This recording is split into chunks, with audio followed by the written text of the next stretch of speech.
person, decedent, passes away, the executor is old. I assume that means doesn't have capacity as well. So does that executorship go to the executor's executor, or is it decided by the attorney or court? So I think the question is, if you have a trust and the successor trustee isn't competent, I guess you could have multiple successor trustees in order based on that, correct? Well, you should. If the drafting attorney doesn't put backup trustees, they've done a disservice to the client. I require 3 in the trust side draft. That because you can't force somebody to be your trustee or executor. That's a request. You're asking them to do this job, oftentimes for little to no compensation. So the people will decline. Often, if you name a bank and your estate's not worth $5 million, Chase is going to decline service. So having backups, and it will go to the backup you've identified in your testamentary document.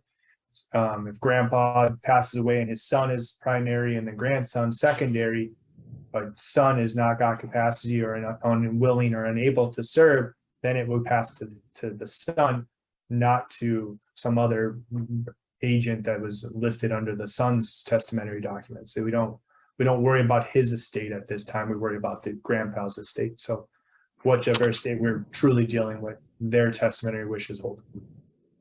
Right. And if you have an executor, and I've seen this happen where the executor passed away, the question I think is the executor now the executor's executor? No, because it's based on the decedent's testimony documents. If he has substitutes, you go to the next one. If he doesn't have substitutes, now you have a problem, right? People petition to be the executor at that point. Yeah, and if the administrator has passed away, you need to bring a new petition to get a new administrator appointed. That person no longer has authority. It doesn't automatically pass to the next person.